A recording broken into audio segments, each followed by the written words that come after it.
February 17th, Benjamin Carson. Welcome to 365 Christian Men, where every day we aim to inspire and encourage with real-life stories about men. Ben grew up in Detroit with a brief stint in Boston. And as risk factors go, young Ben was rich with them.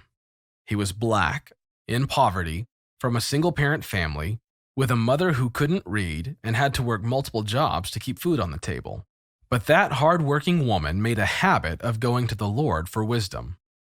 Under her direction, Ben overcame a ton of obstacles, became a world-famous neurosurgeon, and in 2017 became the United States Secretary of Housing and Urban Development. Here's his story. The power to overcome sin begins with calling it what it is: sin. Since he was 8 years old, Ben knew he wanted to be a doctor, and by the time he was 14, he had real hope for a successful career in medicine. He had pulled himself up from the bottom of his class in 5th grade and was making academic progress. But one day, when Ben and his friend Bob were listening to some tunes, Bob made fun of what Ben was listening to and switched the radio station. It bugged Ben, and he switched it back. Not to be outdone, of course, Bob was obligated to switch it again. Instead of laughing it off and roughhousing with his friend, Ben flew into a rage. A mind-numbing rage.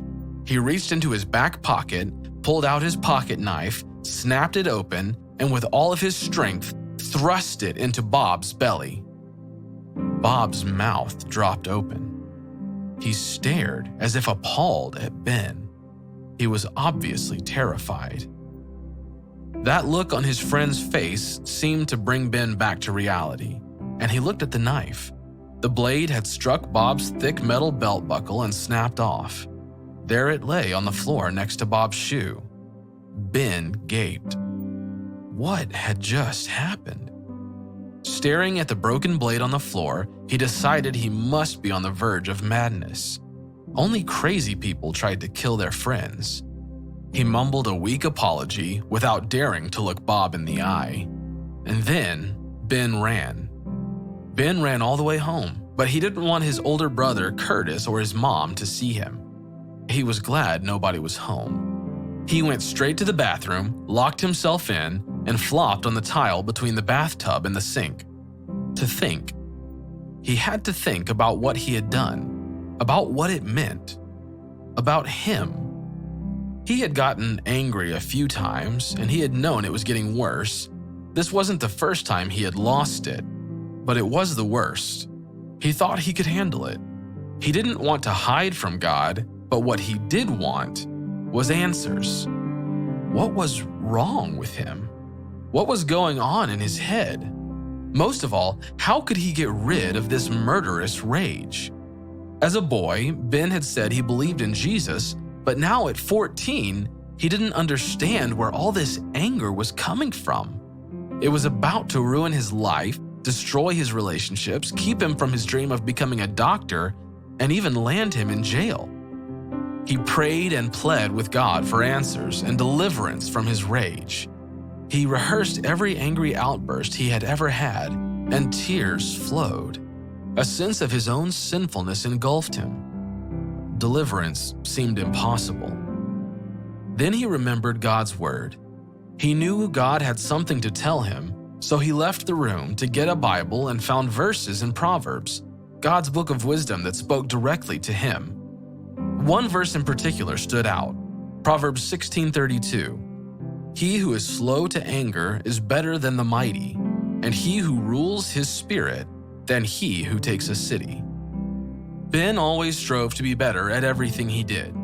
In fact, he made it a personal goal in life to excel at all times. Yet God said to be truly better than even the mighty, anger must be brought under control.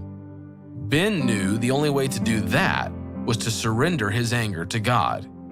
Believing only God could change him, Ben prayed that God would change him, and he determined he would never give another human being the power to incite his rage. Finally, he felt the peace of God wash over him. Is there some sin controlling you? Are you willing to own it and ask God for help? The power to overcome sin begins with calling it what it is: sin.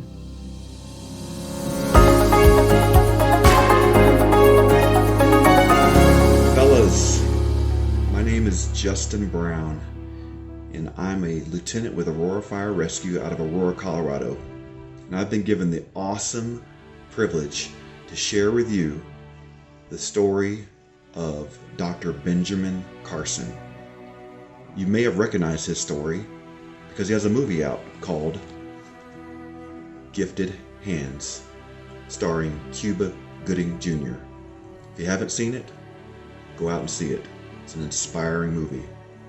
And my family and I have actually gone as far as to have this part of our video library because it's a story of character development and integrity, and shows you that even when the odds are stacked against you, you can do so much when you give it over to God.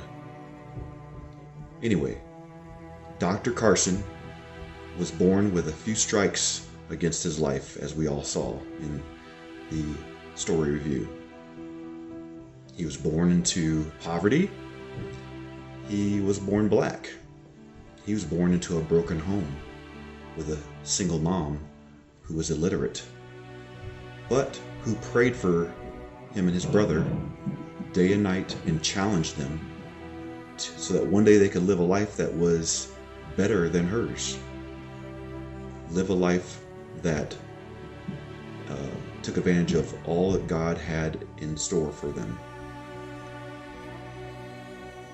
The one thing that stood in the way of Ben Carson living to his potential was sin. His issue with anger management was his sin. And until he recognized it, owned it, and gave it up to God, he was essentially up this creek of life without a paddle. Ben did give his sin up to God, did own it, and as a result, God brought about many blessings in his life. He became a world-famous neurosurgeon, one who separated the two conjoined twins, which was unheard of in history.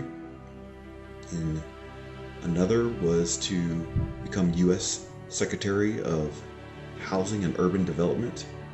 He even ran for presidency. Remember, the power to overcome sin begins with calling it what it is: sin. So if you're suffering with a sin of anger, of alcohol abuse, of verbal abuse, of pornography, recognize it, own it, give it up to God. I challenge you today to own your sin and hand it over to God and see what He has in store for you. God bless you.